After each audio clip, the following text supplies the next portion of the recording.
Hi అండి, అందరికీ నమస్కారం. ఎప్పటిలాగే ఇవాళ కూడా ఇంట్లో ఇలా ఫుడ్ ప్రిపేర్ చేసుకొని నేను కొంతమందికి ఇవ్వడానికి ఇలా మొత్తం రెడీ చేసేసుకున్నానండి.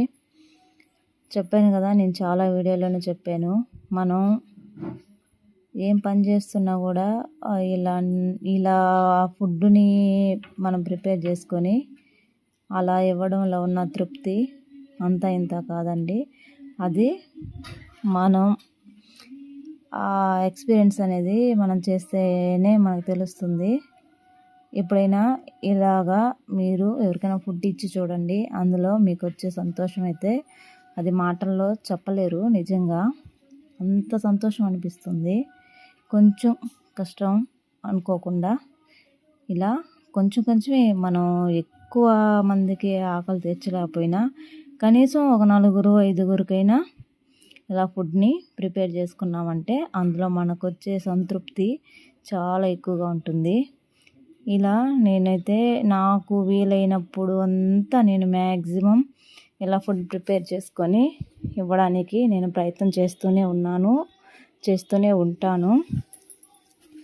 ఇలా అన్నిటినీ మనం ప్రిపేర్ చేసుకొని ప్యాక్ చేసుకున్నామంటే మనకి ఇవ్వడానికి అన్నీ రెడీ అయిపోతాయి కదండి. ఇలా నేను ఇవాళైతే గుడ్లు కూర, కోడి గుడ్లు పులుసుని ప్రిపేర్ చేసుకున్నాను. ఇలా వైట్ రైస్ రెడీ చేసుకొని ఇలా మొత్తాన్ని ప్యాకెట్స్ చేసుకుంటున్నానండి. ఏదో నాకు చేతనైనంత వరకు నేను కొంతమందికైనా సరే తీర్చాలి అనే ఉద్దేశంతో ఇలాంటి ప్రయత్నం చేస్తున్నాను. అంటారు కదా, అన్ని దానాల్లోకి అన్నదానం అనేది చాలా గొప్పది అని. అందుకోసం నేను ఇలాగా చాలామంది రోడ్డు పక్కన పాపం అన్నం లేక పస్తులతో చాలామంది ఉంటారు. అలాంటి వాళ్ళందరికీ నేను ఇవ్వలేకపోవచ్చేమో కానీ కొంతమందికైనా ఇవ్వగలను కదా. అందుకోసం ఆ ఒక అవకాశాన్ని ఎందుకు వదులుకోవాలి అని చెప్పి నేను ఇలాంటి ప్రయత్నం అయితే చేస్తున్నానండి. నాకు ఏదో తోచినంత వరకు నేను ఇలాగా ప్రయత్నిస్తున్నాను. ఇక్కడ అన్నీ ప్రిపేర్ చేసుకొని వచ్చానండి. ఈ పెద్దాయన కనిపించారు నాకు. ఉదయం నుంచి ఏం తినలేదు అని చెప్పేసి అని అన్నారు. ఏం లేదు, తినలేదమ్మా, ఉదయం నుంచి అలాగే ఉన్నాను అని చెప్పేసి, సరే భోజనం ఇస్తాను తాత తీసుకోండి అని చెప్తే, సరే తీసుకుంటానమ్మా అని చెప్పేసి అని అన్నారు. ఆ భోజనాన్ని ఆయనకి ఇచ్చానండి. ఆ భోజనం ఆయనకి ఇచ్చిన ఆ వీడియో మిస్ అయింది. తర్వాత అలా వెతుక్కుంటూ ఇలా ఒక దగ్గరకు వచ్చాను.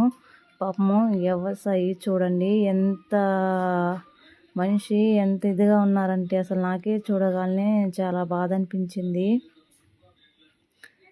పరిస్థితి ఎలాగుందంటే ఆమెకి చాలామంది పిల్లలు ఉన్నారంటండి. 6 కొడుకులు, 6 మందో 7 మందో కొడుకులు ఉన్నారంట. ఎవరు పట్టించుకోవట్లేదు అసలుకి. ఆ రోడ్డు పక్కన అలా దీనమైన పరిస్థితుల్లో వంగిపోయి అలా కూర్చో ఉన్నారు. నాకు చాలా బాధ అనిపించింది. అసలుకి చూస్తే నాకు అసలు ఏం చెప్పాలో కూడా తెలియట్లేదు. ఆమెను చూసి నోట్లో పళ్ళు కూడా అన్నీ ఊడిపోయాయి అని చెప్పేసి అని అంటున్నారు. చాలా కష్టంగా ఫుడ్ తింటారంట. ఆ ఇడ్లీ అది అయితే కొంచెం తింటాను అని చెప్పేసి అని అంటున్నారు. అసలు అంతమంది కొడుకులు ఉండి కూడా పాపం అలా ఆవిడని వదిలేయడానికి మనసు ఎలా వచ్చిందో నాకు అస్సలు అర్థం కావట్లేదు. ఇలాంటివన్నీ చూసినప్పుడు చాలా అంటే చాలా ఏంటప్పా సమాజం మరి ఇలా ఉందా, తల్లిని ఇంత నిర్దాక్షిణ్యంగా రోడ్డు పక్కన వదిలేసి వాళ్ళ బ్రతుకులు వాళ్ళు ఎలా చూసుకుంటున్నారో ఏంటో. వాళ్ళకి ఏముందండి, ఒక ముద్ద అన్నమే కదా కావాల్సింది, అది కూడా పెట్టలేక ఇలా రోడ్డు పక్కన వదిలేసి అసలు చూడండి, ఆవిడ చూస్తే ఏమన్నా కొంచెమైనా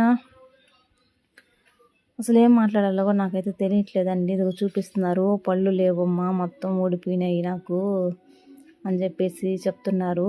ఆవిడ మాటలు కూడా సరిగా అర్థం కావని చెప్పి నేను ఇలా వాయిస్ ఇస్తున్నానండి. మాట్లాడే పరిస్థితులు కూడా సరిగా లేరు పాపం. మాట్లాడుతున్నారు కానీ అది సరిగా అర్థం కాకుండా ఉంది. ఆ పక్కనున్న వాళ్ళు చెప్తున్నారనమాట, ఆవిడ ఎప్పటి నుంచో 7 ఉన్నారు, అందరూ ఉన్నారు వదిలేశారని చెప్పి. వాళ్ళు ఆవిడ గురించి పక్కనున్న వాళ్ళు చెప్పారు. పాపం చాలా అంటే చాలా బాధ అనిపించిందండి నాకు. భోజనం ఇచ్చేసి ఇంక అక్కడి నుంచి నేను పక్కకు వచ్చాను. ఇక్కడ అదిగో ఈ వీడియోలో కనిపిస్తున్న అతను ఫుడ్ ఇవ్వమని చెప్పేసి అడిగారండి. నేను మీకేమి బాగానే ఉన్నారు కదా, మీకెందుకు ఫుడ్ అని చెప్పేసి అడిగాను. అంతే కదండి, ఇప్పుడు పాపము అవ్వ చూస్తారు కదా, అలాంటి వాళ్ళకి మనం ఫుడ్ ఇచ్చినా ఉపయోగం, కానీ ఇతనికి ఎందుకు ఇవ్వాలని చెప్పేసి, మీకేమండి మీరు బాగానే ఉన్నారు కదా అని చెప్పేసి అడిగాను. కాదమ్మా, పిల్లలు పాపం ఆ బండి మీద అలా పడుకో ఉన్నారు, ఉదయం నుంచి వాళ్ళు ఏం తినలేదు, నేను అటు ఇటు వెళ్ళడానికి కూడా ఏం లేదు నాకు, ఆ పిల్లల్ని చూసుకుంటూ ఉన్నాను నేను అని చెప్పేసి అని అన్నారు. సరే ఇంకా చిన్నపిల్లల కోసం అని చెప్పి తీసుకెళ్ళిపోయిన ఫుడ్ని అక్కడ కూడా ఇచ్చానండి నేను. ఏమనుకోకండి, పిల్లల గురించి అడిగానని. అయ్యో పర్లేదు, పిల్లలకే కదండి అడిగారు, ఏం పర్వాలేదు అని చెప్పి అక్కడ ఇచ్చేసానండి. తర్వాత పాపం ఇంకా ఇంకొక అతను ఆవిడ కూర్చో ఉన్నారు. అమ్మ నిన్నటి నుంచి ఏం తినలేదు, నాకు కూడా ఒక ప్యాకెట్ ఇవ్వండి అని చెప్పేసి అడిగారు. పాపం ఆయన చూడటానికి బాగానే ఉన్నారు కదా, ఎందుకు ఇవ్వాలి అనుకున్నానండి నేను. ఆ పక్కన చేతి వేళ్ళని లేవు పాపం, చాలా ఆకలేస్తుందని అడిగారు. అందుకని ఇచ్చేసి అక్కడి నుంచి బయలుదేరానండి. అంతేనండి, దయచేసి మీకు ఇలాంటి వాళ్ళు కనిపిస్తే ప్లీజ్ హెల్ప్ చేయండి.